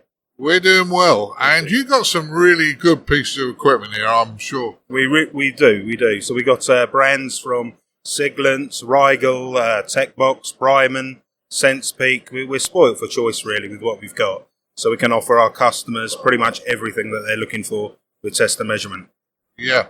And as us amateurs go into higher and higher frequencies, and we're doing more and more of the fancy stuff, some of the test equipment here, you guys are really going to sort of get excited about. But I'm looking at a new product you have, which quite impressed me from a builder's point of view.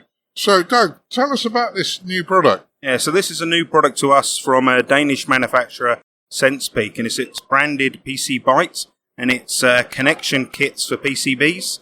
So basically, you can probe onto your PCB. You have a PC Byte, which holds your PCB in place, and then you have gooseneck probes. Now that might be an oscilloscope probe, 100 meg, 200 meg, 500 meg, or DMM probes as well. And then you just hang those onto your PCB, and all the pins are spring loaded. So yeah, I mean the connection is just fantastic, and it's just hands-free measurement. It's just ideal for anybody that's just looking to increase their testing capability.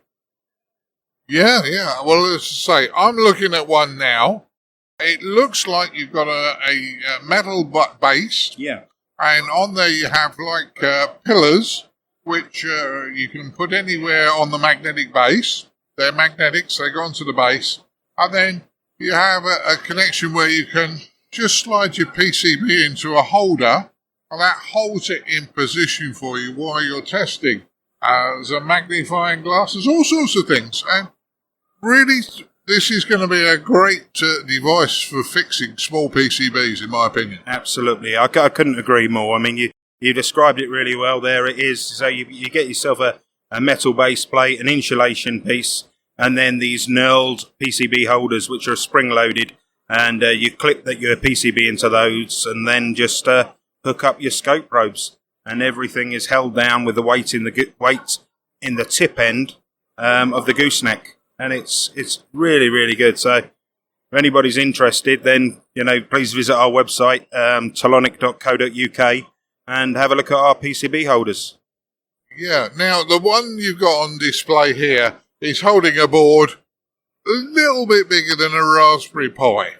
But I would suggest you could hold quite large boards with these, because with these pillars that come up and the size of your base plate, you could probably go up to something the size of maybe A4 or just a bit bigger. Absolutely. So the base plates, they come in A5 or A4 or even A3 now we're seeing coming through. So you can really hold some quite large PCBs in place. So fantastic for soldering or probing. It's just ideal. Yeah, well, having worked recently on small surface mount gear, having the right tools for the job is certainly a big one. So, as I say, you've got lots of other things, but this is something very new to the UK, I believe, and well worth a look. Absolutely. Yeah, absolutely. So like I said, please visit the website, and they're all on show there. Okay, so thank you very much, Dave. My pleasure. My pleasure. Nice to meet you. Right, guys. Well, I've just caught up with Oscar, 2 Echo 1 HWE. You can't miss him when he's walking around the show, because he has that on his baseball cap. Hi, Oscar. We haven't met before, but we spoke certainly on the podcast before. So, hi to you. Yeah, thanks very much, Mark. It's great to put a name to the face. We spoke many times on the IC podcast before when we've been promoting the Gateways on the Air. But yeah, isn't it great to be at the National Hamfest in person this year? It certainly is, and it's worked very, very well. But you do Gateways on the Air, and we've promoted it for the last couple of years. I'll be honest with you, for reasons I've always been fitted up by other members of the family, I didn't manage to make it. Young Edmund's with us today, but he's out operating in Flossie. So tell us how it all went for you this year. Well, first of all, I want to say thank you to the ICQ podcast, and also Edmund Spicer. What a legend. He, for the last 2 years, has come on our Gateways on the Air event, and he's been activating gateways on the South Coast for us. And yeah, the event has gone from strength to strength. This year is probably our biggest year, the most participants we've had. And again, we had some great prizes from our sponsors as well. And someone gets to win 2 radios, which is fantastic, and it's just for fun. And anything we can do to promote analogue and also digital simplex gateways is what we're here to do. I'm here with a T-shirt today, walking around, and we're just trying to, tell everyone what they are, because the thing is, everyone who knows repeaters gives them the limelight. They get all the juicy, stardom. And we're just here to say, look, there are other options with internet-linked gateways, which I think still are either a bit taboo or amateurs don't know about them. And they're also something to try and use. So, anything to bring up their profile is what we're here to do. Yeah, well, that's good news. And, all us amateurs do spend a lot of time doing all sorts of things and experimenting. And if somebody's taking the time and effort to put a gateway on the air, we really ought to know they exist. And I know you can find out via the RSGB repeater and gateway list, but we really ought to make the effort to use them, because, the guy's done a lot of work putting it on the air. Do you reckon? Yeah, well, the thing is, you have to get an NOV for it. You have to be an intermediate licence holder or higher. And yet it takes time, energy, effort, and obviously funds as well. You can easily build a gateway for a cost-efficient amount. or you can kind of buy an ex-Motorola radio, which is pretty popular, but then you need the antenna, you need the power supply, and obviously electricity as well. And we know cost of living, everything's going up, so it takes time and effort. And the most, just use them. They're there to be used. Experiment, try them. If they're not for you, at least you gave it a whirl. But I think, get to the point that we're really fortunate as amateurs. We've got such a diverse hobby. There's so many places to hang out, isn't there? There's FT8, there's Slow Scan TV, there's CW. There's also internet linked gateways. And guess what? They're not just on VHF and UHF, Martin. They're also on HF as well. Well, that's something I didn't know. But then, in fairness, it's just an obvious thing to actually do them on all bands. Now, I know, and you and I have probably heard this a million times, Oscar, that people will turn around and go, "Oh, it's not real radio, is it?" But yes, it is. Well, if they said that, does it actually matter? If you actually think about it, it doesn't matter. It is internet linked. I get that. But there's still RF heavily involved. I say it's a hybrid system. There's 50% of RF because there's many gateways, there's many repeaters that are also internet linked.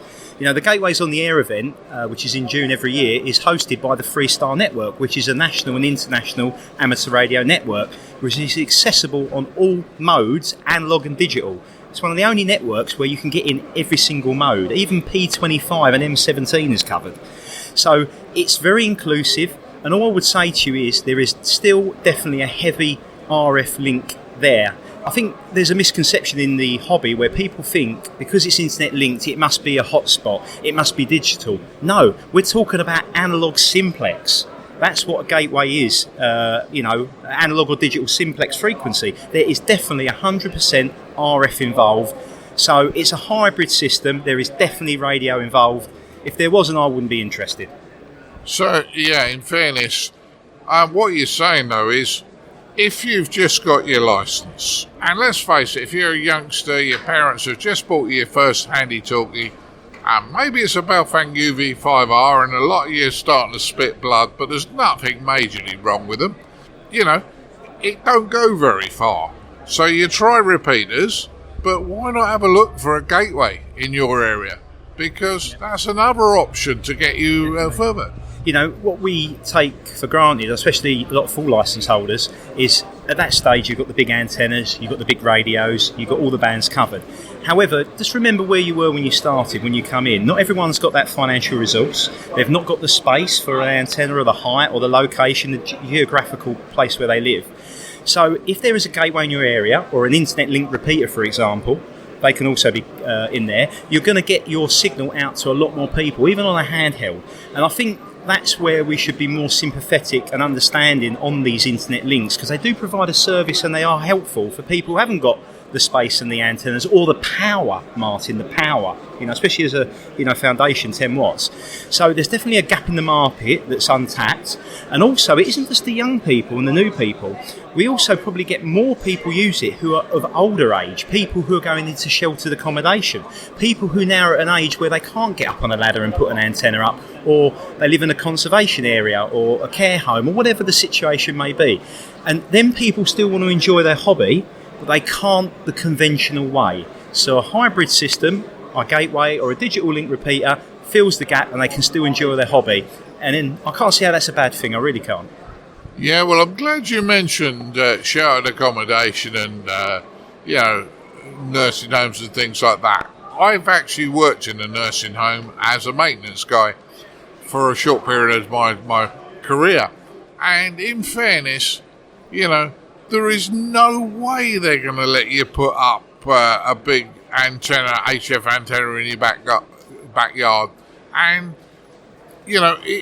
these things are there to give people opportunities to keep in touch with colleagues worldwide that they wouldn't have. And as we're becoming an ageing population, and Oscar's a hell of a lot younger than me, probably half my age, but in fairness, I bet you are. But anyway, in fairness, internet link gateways or any form of communications that brings people together has got to be worthwhile. Well, that was the whole point of why we did the Gateways on the Air, the GOTA event. It's all about activity, activity, activity. We're saying go out portable, work your analogue or local digital simplex gateway and get the conversation flowing for a week. We want to get as many gateways on and get as much activity. And the problem is we're all segregated, Martin. Everyone's either on D-Star, DMR, FM, but we're all over the place. And anything we can do to bring everyone together for 1 week of activity via the Freestar network, getting all the gateways on there, is what we're trying to do. We're just trying to increase RF communication, and the gateways connect you to the world. And guess what? We're never going to claim it's DX. We wouldn't even dream of it. But it's something that is very, very useful for a lot of people. And I think, hopefully through the promotion we're doing, we can open up some eyes and some minds so people can see what we're doing is a positive thing. Yeah, I totally agree with you. Now, so we don't go mega long, and you've got to get away, I know. Do you want to, once again, I've asked you before, but I'm going to let you give your website out and ways people get a hold of you, Oscar. No, thank you very much. Well, the GOTA event, or the Gateways on the Air, is every year. It's annual, and it is the week before the summer solstice, whatever date that lies on, in mid-June. And basically, if you want more information, go to the website www.gota.org.uk. That's good news. Listen, thanks for your time, Oscar. I know you've got to get away soon, but great to catch up with you. No problem at all. 7-3. The ICQ podcast. Come for a moment. Stay for an hour. Well, everybody, I really hope you've enjoyed our second part of our roundup from the UK Hamfest. As we mentioned in our last episode, it's great there. We're seem to be back post-pandemic, meeting people, talking to people, and as I say, generally enjoying the hobby out and about. So I say, I really hope that's given you a great flavour of what was going on there, and you might seriously consider a trip to next year's show. Well, now we have a feedback part of our episode here, and Simon Jordan, Mike Zero Tango Romeo Zulu, sent us a long message, said, I really love the podcast, but really struggling to play it through my Alexa smart speakers. I've linked it to TuneIn, and no matter what I ask for using the podcast description, it either cannot find it or plays me another podcast called ICQW, which is all about Marvel characters. Ooh. He's asking for any other any tips on how to get this working. So I know this is something that you looked at a while back for getting this working on Amazon. I know we publish out to there, and I wonder if you remember what that little bit of advice was. Yeah, I certainly do, Colin. And I'm not going to mention her name because she's my active speaker is within earshot. But you say the lady's name followed by play podcast at ICQ podcast, because if you just say play ICQ podcast, it doesn't, it thinks it's a radio station. It goes off and looking for a radio station. If you say play podcast and then ICQ podcast, it knows that you're looking for a podcast. Oh, that's how we do it on our one, Colin. Perfect. So Simon, hopefully that answers your query, and you'll be able to play there your podcast there through the Alexa smart speaker. So there you go. I also quite like telling your smart speaker when I'm over in London to add fine whiskey to your shopping list, which I always find quite interesting to do. Apart from Mrs. B always tells me off for doing that, but there you go. Right, Digital Toot Group, say we're up live on the new system, and hopefully, say everyone's enjoying using it and getting involved. And I say just some usage tips you wanted to advise people of. Yeah, did Colin. Yeah, well, it's working well, as you said, guys. I know I keep on about this, but if you short blip it, I've been told, yeah, I need to push the PTT button to make my hotspot connect. Fine. But if you just do it for a fraction of a second, you ain't connected fully. You may be connected to one part of the group, but you won't hear any information from some of the other parts of it. So you need a transmission of at least a second for the 5 different modes to actually catch up and it ripple through and be recognize you're there. So a 0.2 of a second blip doesn't necessarily mean you're actually connected to the whole thing, and therefore you might miss out. There's been a few times a few friends of mine have blipped it, and I would have gone back to them, and but I didn't know because I was monitoring one mode and they blipped another. So guys, use it freely, but if you want maximum communications out of it, at least give it a second to find your call sign through the whole thing. Anything less than that, and you're touch and go whether you've made it into all the sections. So that's all I'm going to say about that one, Colin. So asking a layman question, is this the difference between a single mode system and as being that multi-mode, as you say, with the 5 different modes in, that it just needs that extra bit of time just to connect everything up to push the data through? Yeah, Colin, if you have 2 analog radios and you transmit between the 2 of them, because things travel at the speed of light, it happens, you hear it straight away. And this is one of the reasons why the building sites don't like digital radios. Digital radio, when you just ordinary back-to-back, forget our system for a second, when you transmit, the audio goes into the microphone as analog. It then converts it to digital. It transmits it across the other radio. The other radio's then got to take it out of digital mode and convert it to analog back to the speaker. Fine, but there is a minor delay.